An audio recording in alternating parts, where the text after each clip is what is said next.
प्रवेश कर रहे हैं CNBC आवाज और इबेक्स कैश के शानदार स्टूडियो में। स्वागत है आपका आवाज अड्डा में और आप देख रहे हैं इबेक्स कैश के शानदार स्टूडियो से और मैं हूं नीरज वाजपेयी। उत्तर प्रदेश की राजनीति काफ़ी गर्मा गई है और उसमें एक नया प्रसंग, नया मोड़ ये जुड़ रहा है कि पश्चिमी उत्तर प्रदेश के जाट जो है उनको मनाने की पूरी कोशिश बीजेपी की तरफ से की जा रही है।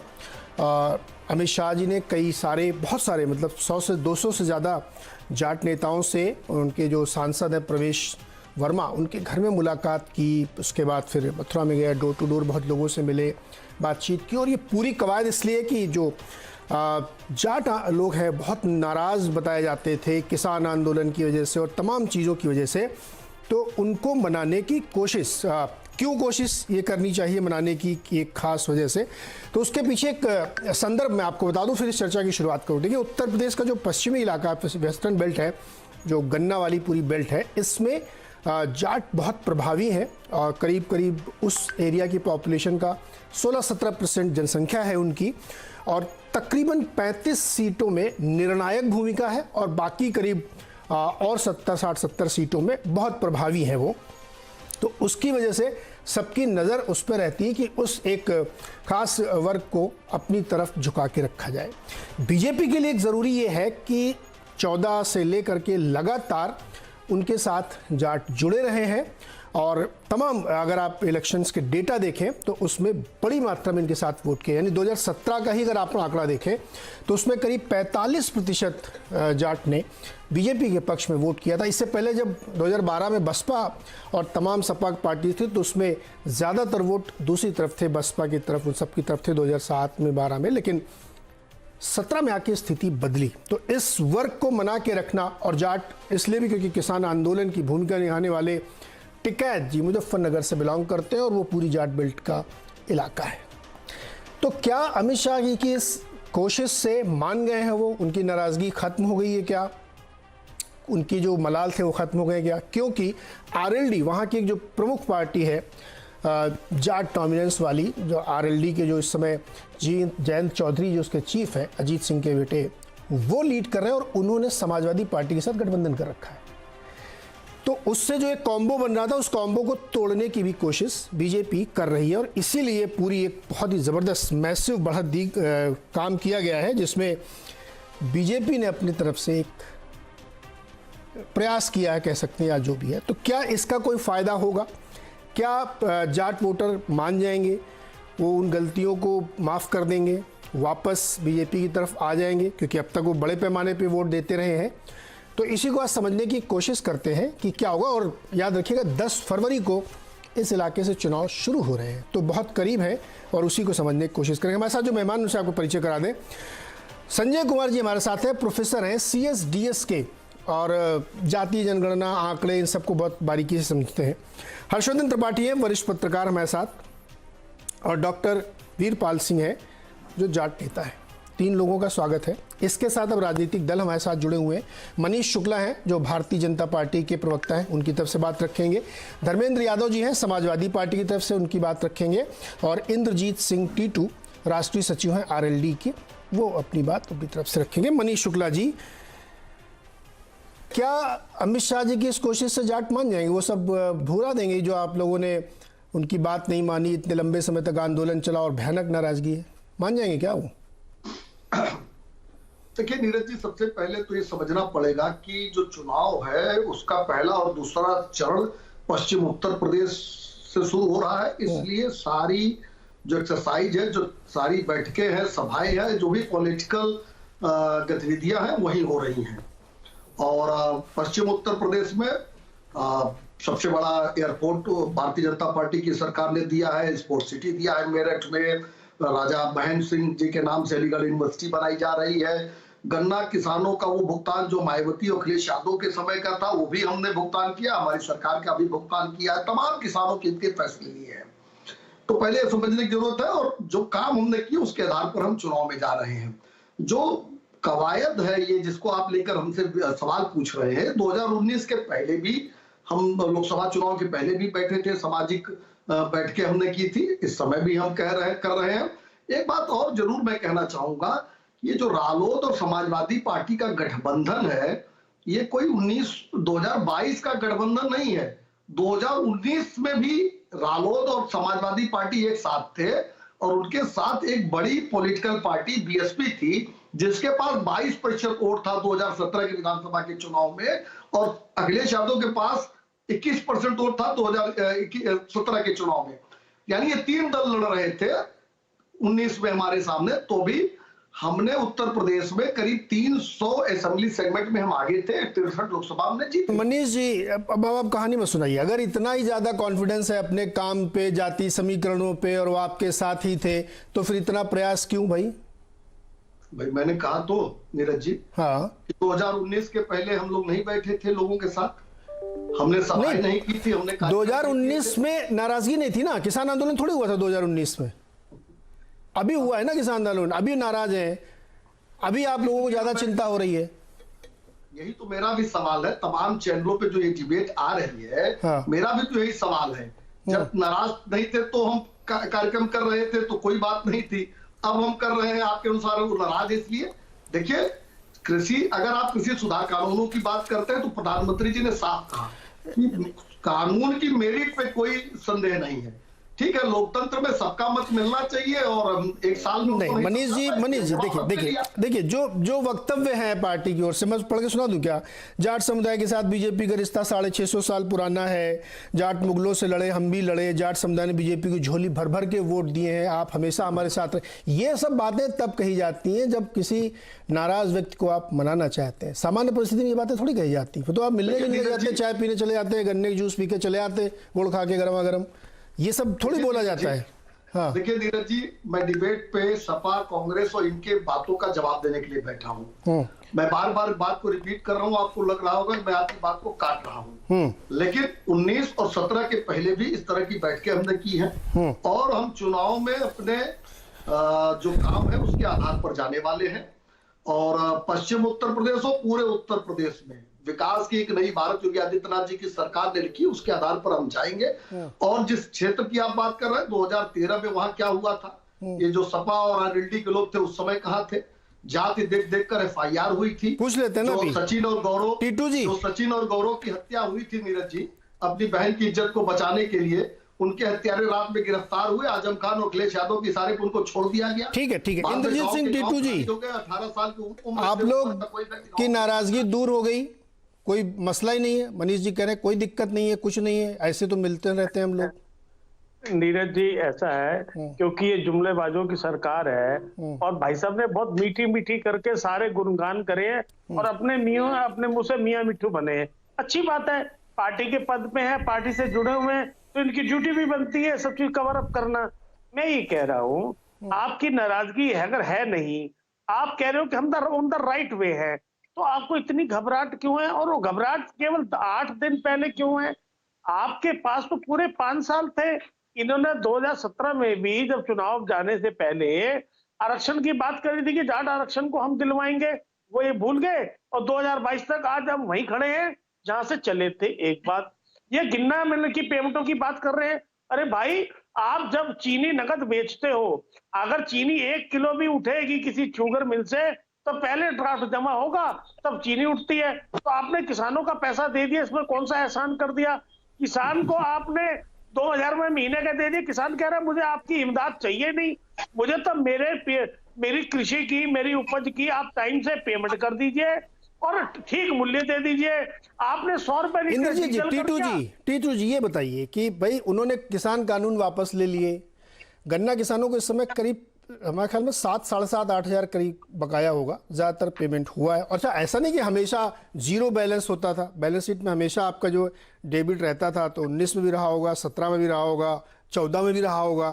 तो ये तो आज का तात्कालिक कारण नहीं लगता आपकी नाराजगी का, जो मुख्य कारण था किसान आंदोलन, उसमें तो कानून वापस ले लिए, अब क्या दिक्कत है? कमेटी बना दी है। मैं बता रहा हूँ, देखो ऐसा है, दिल्ली से 5 किलोमीटर 6 किलोमीटर दूर पे 3 बॉर्डर थे, सिंघू बॉर्डर, टीकरी बॉर्डर और गाजीपुर बॉर्डर। कहीं भी जाते हमारे आदरणीय गृह मंत्री जी, मुश्किल से उनको आधा घंटे का समय लगता।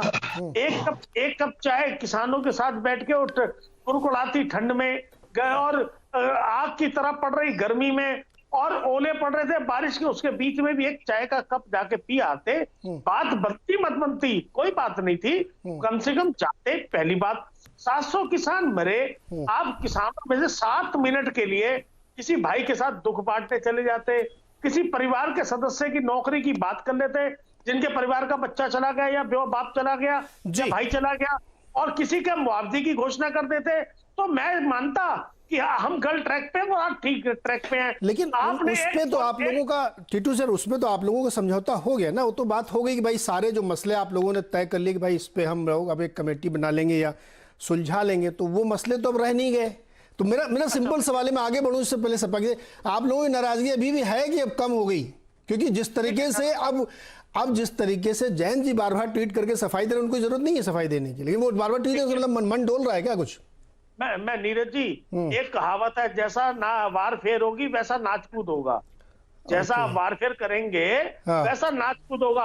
आपने जैसा वारफेयर करा होगा किसानों के साथ, अन्नदाताओं के साथ, ये वैसा नाच कूद हो जाएगी, वैसे नाच कूद कर लिया जाएगा। आपको इतनी आप सब चीज ठीक है और आप बढ़िया हैं और सब कुछ करने की पेमेंट भी कर रहे हैं, तो फिर 8 दिन पहले इतनी सारी चीजें आप दिल्ली में मीटिंग कर रहे हैं, आप सबको किसानों को बुला रहे हैं, आप पगड़ी, ये जाट भाई तो आपके पास पहले भी थे, पहले भी आपको पगड़ी दे सकते थे, और आप गृह मंत्री पूरे भारत के हैं, अकेले किसी जाट समाज के थोड़ी हैं ये भाई। ये तो अरे भाई मिल तो लिए गए, तो अब तो घर घर में मिल रहे हैं, आप 250 नेताओं से मिले हैं।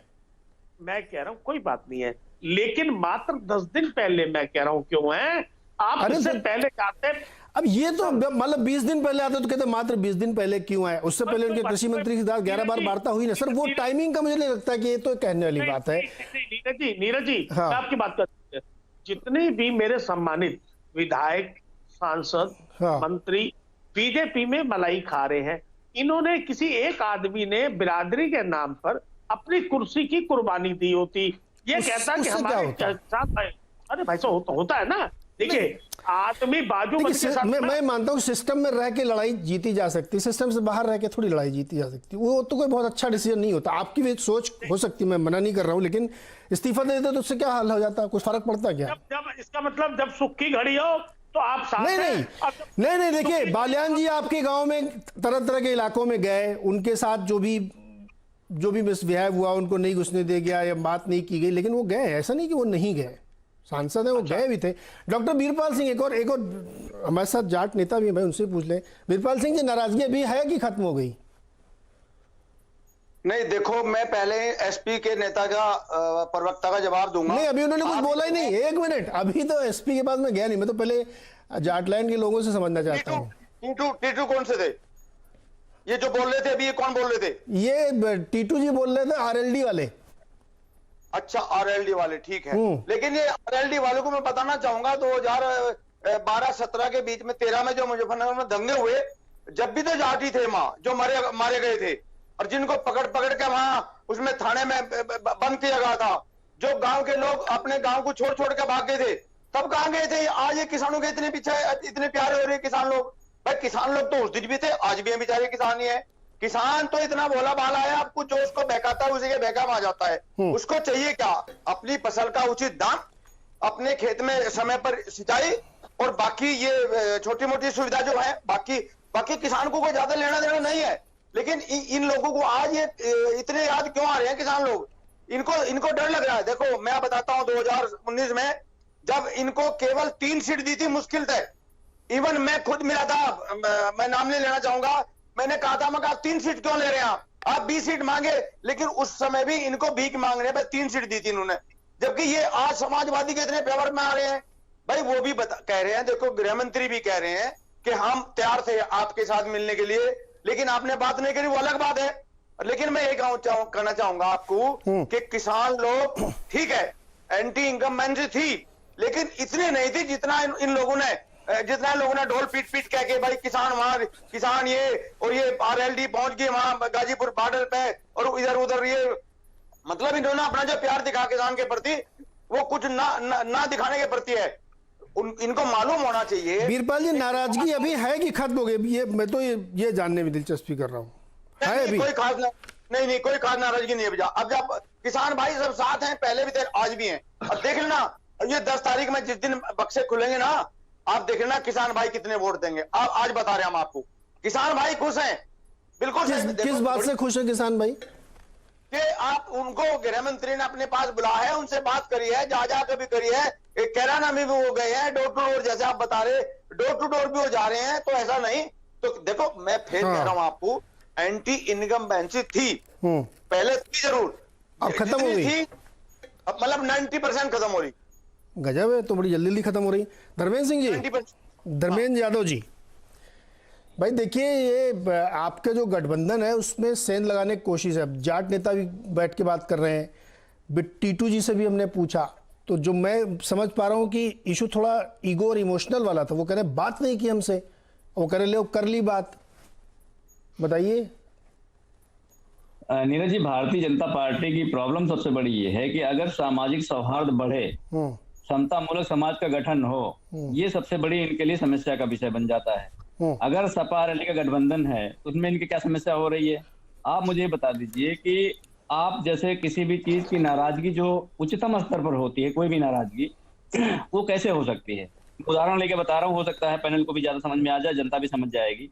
जैसे मान लीजिए आपकी उंगली में कोई चोट लग जाए किसी वजह से, जिसका कोई कारण ना हो, जिसका मतलब आप उसके रिस्पॉन्सिबल आदमी नहीं है, कोई दूसरा रिस्पॉन्सिबल, किसी का हाथ ज्यादा डैमेज हो जाए या फिर जान चली जाए, किसी की गलती से किसी की जान चली जाए, तो आप मुझे बता दीजिए जो आपके नाराजगी का उच्चतम स्तर होगा जब किसी की जान चली जाए।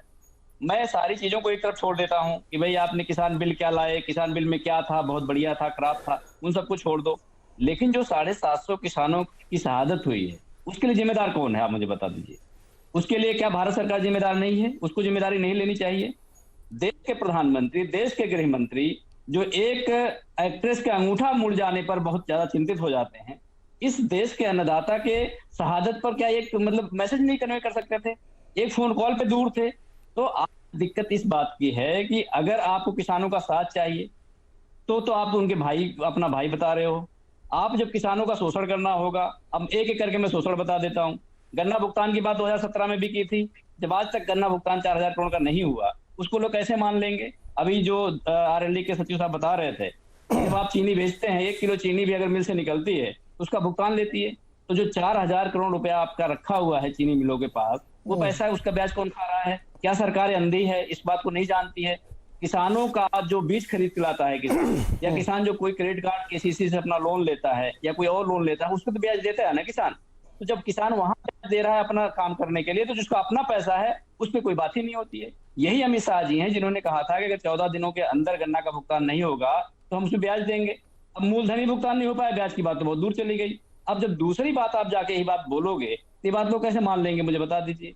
दूसरी बात, जैसे आप डीजल का दाम देख लीजिए, 60 रुपए डीजल 2014 से पहले हुआ करता था, आज 90 रुपया हो गया।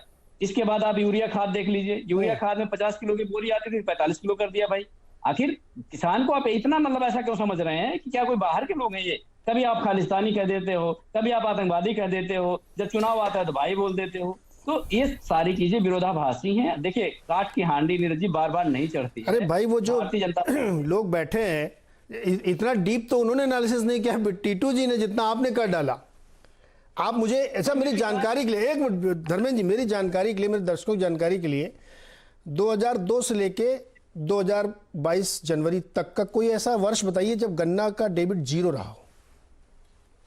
जीरो की बात मैंने कि 4000 करोड़ का जीरो और 4000 करोड़ में फर्क होता है। नहीं, अरे मैं जानकारी के लिए पूछ रहा हूं ना कि कोई ऐसा वर्ष था जब गन्ना भुगतान 100% कर दिया गया, एकदम जीरो था, बैलेंस शीट क्लीन थी? था कोई साल ऐसा किसी सरकार ने? नहीं, ये ऐसा साइकिल है कि आप जीरो कर भी नहीं सकते। आपका तो फिर 200 करोड़ पे माना जा सकता है। जहां 20-20 हजार करोड़ 25,000 करोड़ के बकाये थे, वहां 4000 करोड़ का है। देखिए, इस सरकार की मैं तारीफ नहीं कर रहा हूं, जितना ज्यादा भुगतान इस सरकार में गन्ना किसान का हुआ किसी में नहीं हुआ है, कंपनियों से लिया गया है। और उसके नहीं, एक मिनट धर्मेंद्र जी, देखिए अब वो डिबेट दूसरी तरफ जा रही, मैं ले नहीं जाना चाह रहा हूं। सरकार ने सब्सिडी दे दे के एक्सपोर्ट कराया है। जिस चीनी को आप बोल रहे हैं कि वो गेट से निकलते ही बिक जाती है, सब्सिडी दी गई तब एक्सपोर्ट हुआ। इंटरनेशनल मार्केट प्राइस इतने नीचे थे। तो खैर वो उस डिबेट पे नहीं जाते हैं भाई, जाट पे वापस लौटते हैं, मान गए कि नहीं मान गए। संजय जी और हर्षवर्धन जी के पास चलते हैं। संजय जी, क्या जो प्रयास बीजेपी अब कर रही है, अमित शाह जी खुद मैदान में उतर पड़े और उन्होंने बहुत सारे बड़े संख्या में नेताओं से मिले, जिस तरीके की हम लोग बातचीत सुन रहे हैं, आप भी सुन रहे होंगे, तो क्या आपको लगता है कि जो नाराजगी का स्तर था वो काफी गिर गया होगा? नीरज जी, मैं ये मानता हूं कि नाराजगी का स्तर गिर तो गया होगा जरूर।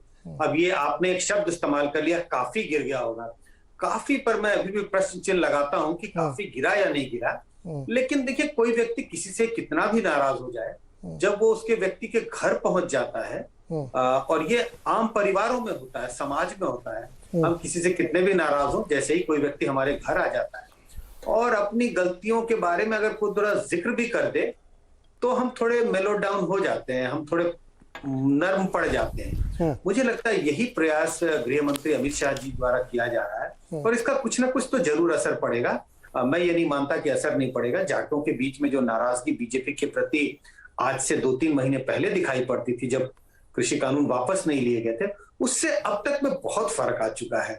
ये मान लेना कि जाट मतदाताओं का वोट एक मुश्त समाजवादी पार्टी आरएलडी की तरफ चला जाएगा, मैं ऐसा नहीं मानता। ऐसी संभावना बिल्कुल नहीं दिखाई पड़ती। जाट वोटों में बंटवारा होगा और बीजेपी को एक हिस्सा जाट मतदाताओं का जरूर मिलेगा। टिकट बंटवारे को जिस तरह से टिकट दिया गया है बीजेपी के द्वारा या अन्य पार्टियों को द्वारा, मुझे लगता है बीजेपी ने इस बात को भी ध्यान में रखा है कि जाट समुदाय के लोगों को टिकट दिया जाए। इस बात का भी असर पड़ने वाला है बीजेपी के पक्ष में।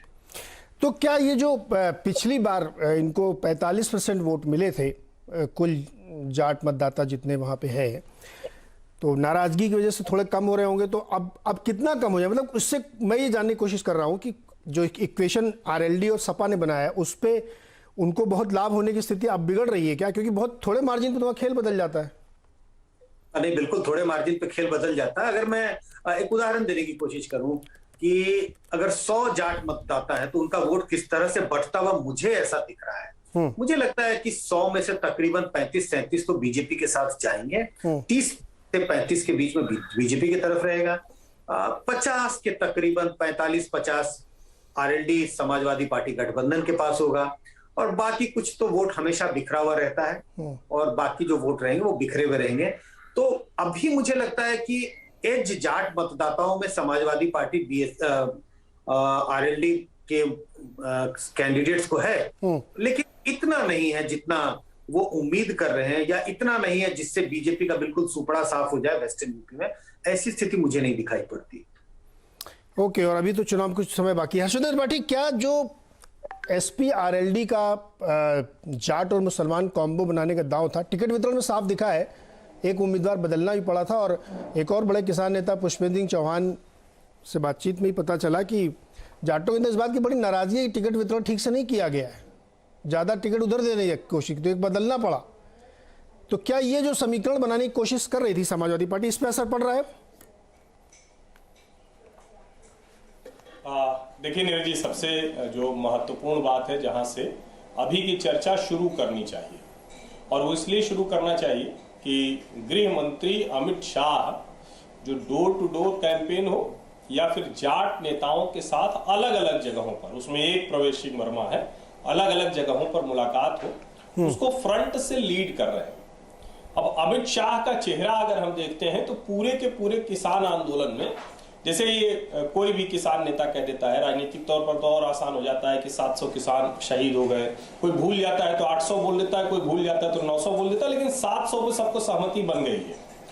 अब इस पर भी अगर ध्यान से देखिए तो कहीं कोई केंद्रीय कोई ऐसी फोर्स रही हो या कोई राज्य की फोर्स रही हो या किसी ने जाटों पर या सरदारों पर या कहीं किसी पर कोई लाठीचार्ज ऐसा कर दिया हो, कहीं गोली चली हो, उसका कोई एक वाकया ध्यान में आता नहीं है।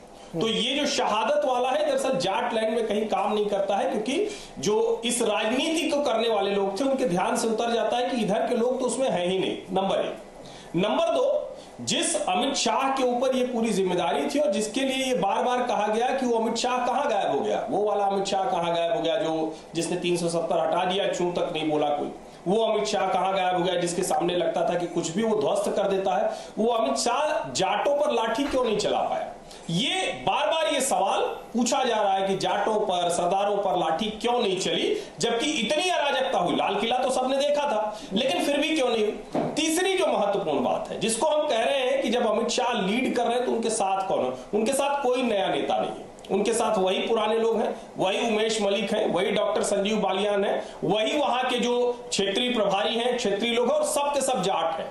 पूरी जो 8 लोगों की टीम अमित शाह के साथ इस काम में है, वो सब के सब जाट हैं, उसमें से कोई नया चेहरा नहीं है। और उन सारे के सारे चेहरों ने वो जो 1 वर्ष से ज्यादा समय रहा जिसमें जाट आंदोलित थे, उस समय भी वो गांवों में थे, रैली कर रहे थे। संजीव बालियान भी नरेश टिकैत और राकेश टिकैत के गाजीपुर से कई गुना बड़ी रैली कर रहे थे। फिर आखिर क्यों अमित शाह को ये सब करना पड़ रहा?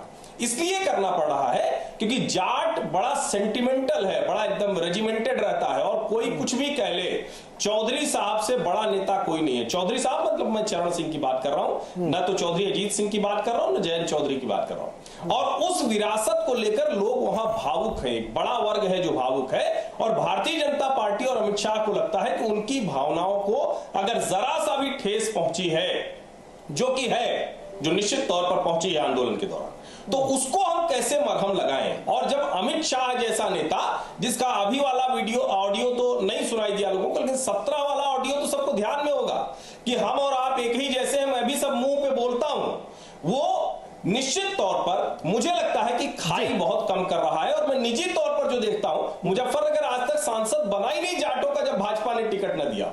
ये छोटी बात नहीं है। जो जहां जहां महत्वपूर्ण जगहों पर जो पंचायत से लेकर सब जगह चुनाव हुए इस दौरान, वहां भाजपा को सफलता मिली। ये छोटी बात नहीं है। और कुर्सी छोड़ने की बात तो सत्यपाल मलिक ने कुर्सी न छोड़ी, जो जाट के नाम पर राजनीति अब कर रहा है भाजपा से ही लाभ लेकर। मुझे लगता है कि जाटों को यह परिदृश्य बहुत अच्छे से समझ में आ रहा है, और जिस तरह से लोगों के जब गांव में लोग जा रहे हैं, बातचीत सुनाई दे रही, अभी थोड़ा सा खुलने दीजिए तो और आसानी समझ में आएगा कि जाटों के गांव में बहुत क्लियर कट है कि भारतीय जनता पार्टी की सरकार ने उनके खिलाफ कुछ नहीं किया। कितना मिला इस पे बहस हो सकती है, गन्ने की प्राइस कितनी और बढ़ सकती थी इस पे बहस हो सकती है, कितने और नेताओं को टिकट देना चाहिए था। और जब तुलना करके देखते हैं तो आरएलडी उसमें पीछे हो जाती है, समाजवादी पार्टी पीछे हो जाती है, जो उन्हीं के नाम पर राजनीति कर रहे हैं। भाजपा पर तो आरोप है कि वो तो उनके खिलाफ खड़े थे। बिरबल जी, आप इशारा भी करें तो मेरा सवाल भी सुन लीजिए। आप पूछ रहा हूं मैं, खाप पंचायतों में या गांव की पंचायतों में या गांव के नुक्कड़ पे क्या चर्चाएं चल रही हैं?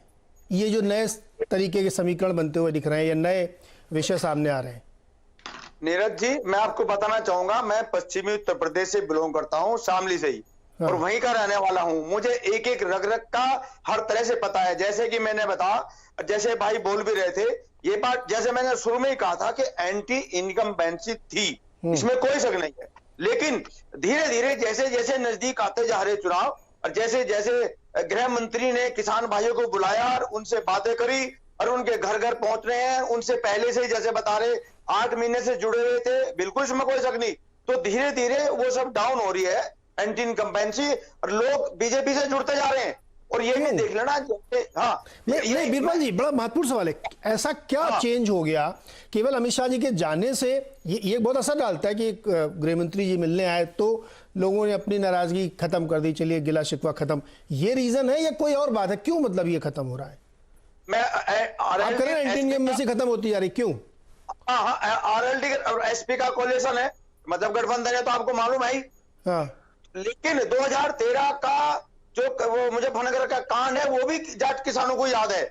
उसमें क्या हुआ था, जितने भी लोग मरे थे वो जाट किसान मरे थे, उनके ट्रैक्टर बिल्कुल फूंक दिए गए थे। और वो जो 1.5 लाख का ट्रैक्टर था, उसको मुश्किल से 10,000 रुपये मुआवजा मिला था। और वहां के गांव में क्या हुआ, जो अब मैं क्या खोल के बताऊं इन बातों को, वहां के गांव में बच्चे 18 साल से ऊपर के सारे आदमी गांव छोड़ छोड़ के छुपके थे। हायर कास्ट के लोगों को पकड़ा जा रहा था, और जिन लोगों ने वो दंगा किया था उन लोगों को छोड़ा जा रहा था। और लखनऊ से डायरेक्ट आर्डर आ रहे थे समाजवादी पार्टी के नेताओं के, इवन आजम खां के, कि भाई इन किस कास्ट को छोड़े, इस कास्ट को पकड़िए। तो 2-3 महीने तक उन गांवों में कोई भी बंदा नहीं गया, बेचारे सब आपने अपने उधर अपने रिश्तेदार के यहाँ सारे। आप ये कह रहे हैं कि जो पुराना दर्द है वो लोग भूले नहीं है? बिल्कुल बिल्कुल। और इस गठबंधन में वो चीज याद आ रही है धर्मेंद्र जी? बिल्कुल याद आ रही है, इसमें कोई शक नहीं। मैं और भी आपको बता सकता हूं, देखो धर्मेंद्र जी बैठे हैं, आपको बता रहे एसपी के काम में बता रहा हूं। एसपी हर साल उसमें सेपई में बॉलीवुड महोत्सव मना रही थी, आपको सबको मालूम है। हाँ, नहीं वो तो ठीक है, हजारों करोड़ रुपए खर्च हो रहे थे, वो कहां गए आज, वो क्यों नहीं हो रहे? मैं और भी आपको देखिए धर्मेंद्र जी, जो देखिए ये एक पुराना मसला था जो फिर से सामने आ रहा है और ये एक इमोशनल इशू है और इसका बहुत असर पड़ता है। अब बीरपाल जी खुद ही जाट नेता याद दिला रहे हैं कि लोग भूले थोड़ी हैं, अभी बहुत पुरानी बात नहीं है। धर्मेंद्र जी देखिए, बीरपाल जी इस बात को दूसरी तरफ इसलिए ले जाना चाहते हैं कि जो 5 साल सरकार रही है, जो इसकी जवाबदेही तय होनी चाहिए, उस पर बात ना हो। भारतीय जनता पार्टी चाहती है उस पर बहस ना हो। सैफई की जो बात करते हैं, उसके जो अच्छे पहलू की बात करते हैं, उसकी बातें करते नहीं है, उसको गलत तरीके से पेश करते हैं। मैं बता देता हूँ, जो सैफई महोत्सव होता है उसमें जो आपकी 2 पहिया और 4 पहिया वाहन थे, उस पर सरकारी टैक्स माफ हो जाता था। अगर एक गरीब परिवार जो अपने बच्चे या बेटी की शादी में एक कार देना चाहे या बाइक देना चाहे, तो उसे 8 से 10,000 रुपए फायदा हो जाता था। जो स्प्लेंडर गाड़ी 40,000 की मार्केट में मिलती थी, वहां सैफई में 30,000 की मिलती थी और आदमी 1 साल पहले खरीद कर रख लेता था और छाती चौड़ी करके अपनी बेटी की शादी में एक गाड़ी देता था और कहता था कि हाँ भाई, हम सरकार हमारे लिए कुछ मदद कर रही है। इस बात को ये नहीं बताते हैं। ये ऐसी बात बताएंगे जैसे सामाजिक दूरियां बढ़े आपस में, ये ऐसी बात बताएंगे जिससे असामाजिक विघटन पैदा हो। आप मुझे बता दीजिए कि भारतीय जनता पार्टी का जो काम है, भारतीय जनता पार्टी को डिलीवर करना था, भारतीय जनता पार्टी ने क्या डिलीवर किया? आप जो कह रहे हैं जाटों की जो नाराजगी है, जाटों की नाराजगी क्यों ना हो? आप मुझे बताइए, आय 2 गुनी हो गई किसान की क्या? अगर 2 गुनी नहीं हुई तो उसके लिए जिम्मेदार कौन है? क्या विपक्ष जिम्मेदार है? अगर विपक्ष जिम्मेदार हो तो बताएं, हो अगर पक्ष जिम्मेदार है तो बताएं। लेकिन बीरपाल जी इस पे बोल नहीं सकते एक बात। लेकिन उस बात से वो मैं वही तो कह रहा हूँ। देखिए, एक बहुत कड़वा सच है धर्मेंद्र भाई, सभी लोग पैनल में बैठे हुए हैं, संजय जी हम सबसे ज्यादा डेटा एनालिसिस करते हैं। ये सबसे थोड़ी चुनाव बनता है। असली मुद्दे तो ये है चुनाव के कि जहाँ कैसी सेटिंग है वो गए, इश्यूज सामने रखे गए, मामले पलट रहे हैं, आपके सामने बैठे हैं। देखिए, आप किसी भी जाट नेता को देखिए जाके वहाँ पे, जब बालियान जी मिलने गए तो टिकैत जी, नरेश टिकैत से मिले तो वो कुछ बोले, फिर बाद में कुछ बोले। ये दिखाता है कि जिस बुनियाद को आप लोग बहुत मजबूत मान रहे थे वो एक्चुअली है नहीं थी वैसी। इसलिए मैं सवाल लेके आ रहा हूं कि ये क्या समीकरण बिगड़ रहे हैं क्या? मनीष जी, आप क्या जोड़ना चाह रहे थे? वो गाड़ियां मिलती थी वहां सफाई में, मेला लगता था, सस्ता टैक्स लगता था। नहीं, वो तो पूरी यूपी में फ्री करते हैं, सैफई में क्यों हो रहा है काम? ये तो पूरी यूपी में। अरे मनीष जी को बोले थे, मनीष जी को जी मनीष जी। अच्छा, ये मैं बताऊं, अभी मांड आगरे में एक जगह है, वहां पे एक नेता को जयंत चौधरी ने 3 दिन पहले बुलाकर टिकट दे दिया। 3 दिन के बाद जब वो बेचारा अब नॉमिनेशन फाइल करेगा तो जयंत चौधरी का फोन आता है कि भाई ये आप टिकट अपना विड्रॉ करिए, इसे कैंसिल करिए। ये क्योंकि अखिलेश सिंह का मेरे पास, अखिलेश यादव का मेरे पर प्रेशर पड़ रहा है। क्यों? उसने कहा भाई आपने मुझे बुलाया, 3 दिन पहले मैं फाइल करके आ रहा हूं और आप मुझे कह रहे टिकट विड्रॉ करिए, ये कौन सा तरीका है? मैं बिल्कुल विड्रॉ नहीं करूंगा चाहे कुछ भी हो जाए। तो ये प्रेशर डाल रहे हैं, ये प्रेशर डाल रहे हैं अखिलेश जी। और अब जयंत चौधरी को बिल्कुल उन्होंने किडनैप कर लिया केंद्र देखा जाए तो इसलिए भी लोग नाराज हैं। जहां आपने देखा होगा एक डिस्ट्रिक्ट में 7 सीटें हैं। ये खबर भी मैंने पढ़ी थी। ये भी बड़ा एक मसला वहां चल रहा है, टिकट को लेकर के बदली हो रही है, कुछ प्रत्याशी बदले जा रहे हैं। अच्छा, छोटे छोटे बात रखिएगा। मनीष जी, आप क्या जोड़ना चाहेंगे? इसके बाद संजय के पास जाऊंगा। छोटे में रखिएगा बात। देखिए, सैफई महोत्सव का सच क्या है लोगों ने देखा है। हाँ। मुजफ्फरनगर दंगों के बाद टेंटों में लोग मजबूर थे रहने के लिए और वहां बढ़िया हीटर में क्या होता था मुझे उस पर नहीं जाना। विषय ये है कि लोगों को क्या याद है क्या नहीं याद है, लेकिन इनका जो पोस्टर बॉय है नाहिद हसन, वो खुलेआम कह रहा है कि हिंदुओं की दुकानों से सामानों को न खरीदा जाए। मेरठ में क्या हो रहा है? विरोध सपा और आरएलडी के प्रत्याशियों का हो रहा है, नाराज हमसे जाट है। ये क्या दोहरी बातें हो रही हैं? किस तरीके से टिकट बांटे गए हैं? नीरज जी, आज नोट कर लीजिए कि चुनाव के जब रिजल्ट आएंगे तो सपा और बसपा के जैसे रिजल्ट आए थे और दोनों लोग कहेंगे कि आपके वोटर ने हमको वोट नहीं दिया, आपके वोटर ने हमको वोट नहीं दिया। चूंकि ये गठबंधन बेमेल है, इस गठबंधन का जमीनी हकीकत से दूर दूर का वास्ता नहीं है। जमीन पे जो हुआ है सबको याद है। जमीन पे जिस तरीके से जाति और धर्म के आधार पर कार्रवाइयां हुई है और समाजवादी पार्टी ने जो टिकट बांटे हैं वो स्पष्ट संदेश है कि हम नाहिद हसन जैसे लोग को लेकर आ रहे हैं। और पश्चिम उत्तर प्रदेश इस बात को समझता है कि नाहिद हसन और हाजी यूनुस और सोतीगंज का वो मार्केट मेरठ का जहां गाड़ियों की कटाई होती थी, जिसको योगी आदित्यनाथ ने रोका है, जनता को ये याद है, जनता को दिखता है, जनता जानती है इस चीज को। जी अच्छा, संजय जी मुझे ये बताइए कि जो बातें अभी यहाँ पे निकल के आ रही कि असली जो चीजें हैं शायद वो सेंटिमेंट को हार्प करने की कोशिश है।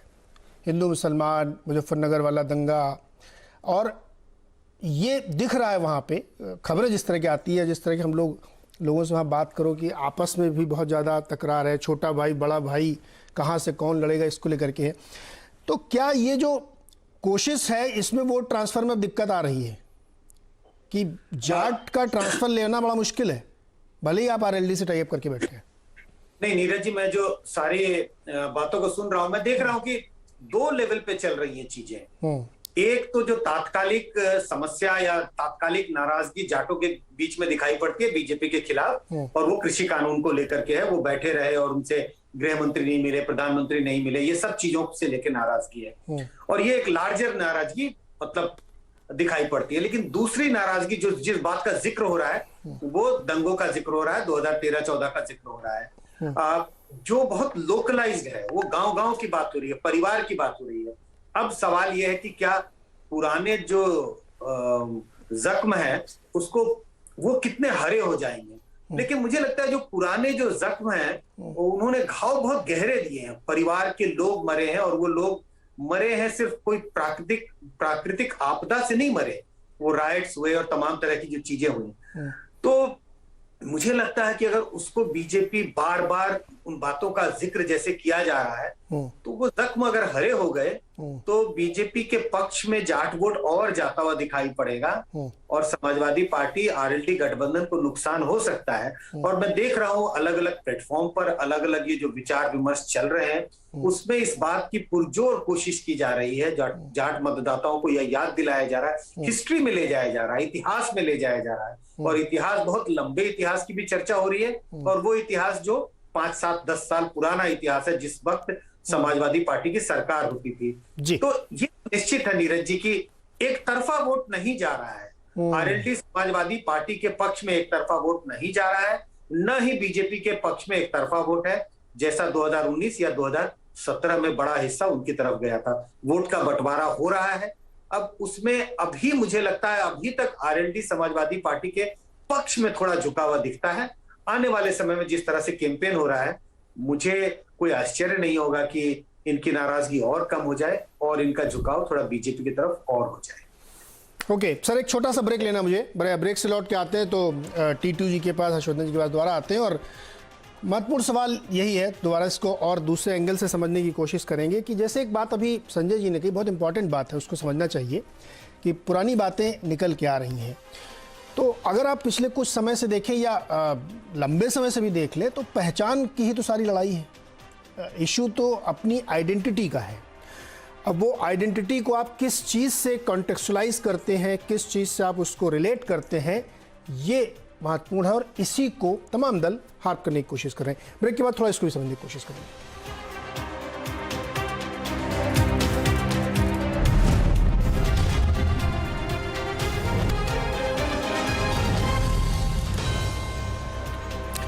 स्वागत है एक बार फिर से। बातचीत हो रही है उत्तर प्रदेश और खास तौर पे पश्चिमी उत्तर प्रदेश के जाट मतदाताओं की कि क्या वो उनकी नाराजगी सरकार से खत्म हो गई है, क्योंकि प्रयास सरकार की तरफ से किए जा रहे हैं।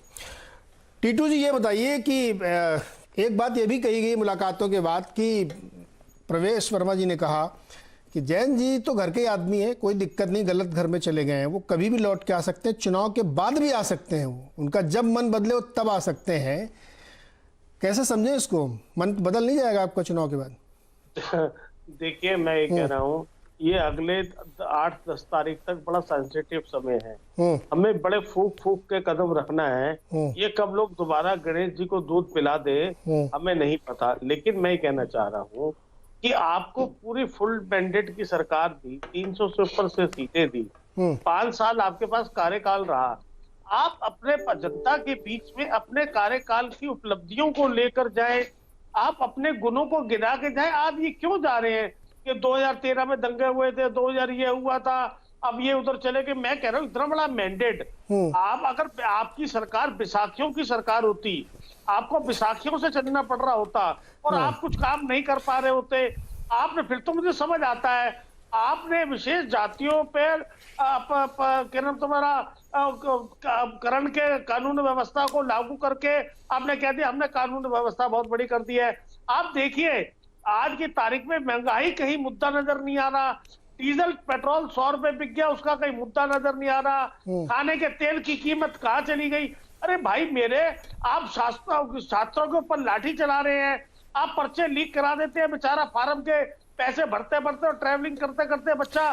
तो टीटू जी, ये मुद्दे बनाना सरकार का काम थोड़ी है, ये तो विपक्ष काम है, वो ये मुद्दे बनाए, आपको किसी ने रोका है क्या? नहीं, हम और दूसरा देखिए, लाभार्थी वर्ग एक है, कुछ चीजें ऐसा है जिसको मैं कह सकता हूँ पत्रकार के तौर पर मेरा किसी पार्टी को लेना है, लेकिन जो हम लोगों के पास जो डेटा आते हैं वो किसी को याद है क्या? आप बताइए।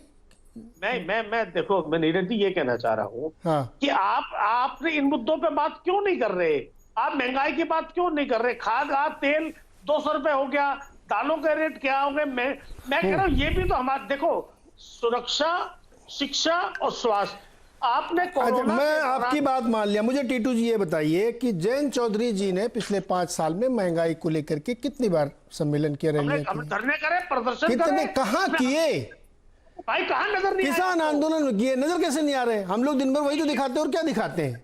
महंगाई को किसने इशू बना लिया, बताइए मुझे। सुनो नीरज जी, मैं आपको राष्ट्रीय प्रवक्ता, राष्ट्रीय महासचिव हूँ अपने अल्पसंख्यक प्रकोष्ठ में। इससे पहले मैं राष्ट्रीय प्रवक्ता रहा 2.5 साल, और मैं गाजियाबाद का ही मेरा जन्म है, और यही बाई बर्थ गाजियाबाद से रह रहा हूँ, और पहले संगठन चलाया मैंने। टीटू जी देखिए, ये जो पिछले बीते 5 साल है ना, इसमें 2 साल तो कोविड की भेंट चढ़ गए, तो लोग घर से नहीं निकले, और निकलना भी नहीं चाहिए था, ये तो बिल्कुल ठीक बात है। उससे पहले के 2 साल थे, लोग सोच रहे थे कि अब इतनी भारी बहुमत सरकार बनी, कुछ करने का फायदा नहीं है। बुरा मत मानिएगा, नहीं, ये अक्रॉस द पार्टी था, सपा हो, बसपा हो, आरएलडी हो, कांग्रेस हो, ये पिछले 6 महीने में सारा जोश आया है। फिर आप कहोगे साहब ये मुद्दा नहीं है, वो मुद्दा नहीं है। जी, आप बात को भटका रहे हैं। अरे मैं कहां से भटका रहा हूं जी? अरे भाई सुनो, आपने कोई बात करी है, मुझे 2 मिनट के लिए मौका तो दीजिए ना। बोलिए सर, जल्दी से सर। हाँ बोलिए। मैं ये कह रहा हूँ, कोरोना के दौरान आप ऑक्सीजन उपलब्ध नहीं करा पाए, हमने गुरुद्वारों में गुरु साहब ने हमें हिम्मत देके लंगर भी करवाए, और ऑक्सीजन के सिलेंडर भी हमने फ्री में बांटे। आपका 5,000 का इंजेक्शन 1 लाख रुपए तक बिक गया। मेरे गाजियाबाद में 11 हॉस्पिटल्स की लिस्ट बनाई, जो जांच में जिनको चिन्हित किया गया, जिन्होंने ओवर रेट में इंजेक्शन बेचा, इंजेक्शन की कालाबाजारी करी और पैसे लेकर एडमिशन दिए। आप उस पर बात नहीं करेंगे। आपने लोगों को 500-500 किलोमीटर पैदल चला दिया, आप उसकी बात नहीं करेंगे। अब सत्ताधारी सरकार ने 403 वैन गली गली कूचे कूचे प्रचार के लिए भेजी है। ये वैन है, उस टाइम कोरोना के दौरान क्यों नहीं इतनी? अरे सर, आपका ऑडियो ड्रॉप हो गया। चलिए हर्षवर्धन जी, आपके पास नीरज जी, हाँ मैं आ रहा हूँ। अच्छा मनीष जी, आप उनका काउंटर कर दीजिए, क्योंकि वो आप पार्टी निपट लीजिए, फिर मैं हर्षवर्धन के पास जाऊँ। बोलिए, जवाब दीजिए। बहुत सारे सवाल कर रहे हैं कि आप लोग कहीं नदारत थी सरकार। देखिए नीरज जी, एक है ना कि आंख मुंह आंख कतो कुछ नहीं, तो नीटू जी उसी अवस्था में है। मैं एक बात जरूर कहना चाहूंगा। अभी आपने एक सवाल किया था, कहा कि प्रवेश वर्मा जी और ये लोग कह रहे हैं कि गलत घर में चले गए हैं जयंत चौधरी जी। उसका जवाब मैं जरूर देना चाहूंगा। ये प्रवेश वर्मा जी का बयान नहीं है, बल्कि अजीत सिंह का बयान। सभी सोशल मीडिया पर आप उठाकर देख लीजिए। उन्होंने कहा था कि जिस गाड़ी में सपा का झंडा, समझो उसमें बैठा। आगे मैं नहीं कहता हूँ, चौधरी अजीत सिंह का बयान है। और इस तरह से डिबेट मत करिए। तो अरे टीटू जी, अरे इतनी अच्छी सी बहस हो रही है, अब अंत समय में क्या आपने कह दिया जाटों खत्म कर दी, हम चैलेंज करते हैं और फिर जाटों का वोट लेना चाह रहे हैं। नहीं, जाटों को नहीं बोला उन्होंने बोला जिस गाड़ी में सपा का झंडा, उस गाड़ी में डैश डैश डैश। वो जाटों को थोड़ी था। जाटों के चौधराहट खत्म कर दी। आपको क्लिप भेजता हूं मैं। अजीत सिंह ने कहा था। शांत हो जाइए, मेरी बात कंप्लीट होने दीजिए। नीरज जी बोले जल्दी से कंप्लीट करिए, समय कम है, जल्दी करिए। हाँ। मैं पुरानी बात नहीं कह रहा हूं। मेरठ का इनका एक प्रत्याशी कह रहा है कि सरकार आने दो, चुन चुन के बदला लूंगा। किससे बदला लेंगे पश्चिम में? जो इनका प्रत्याशी है।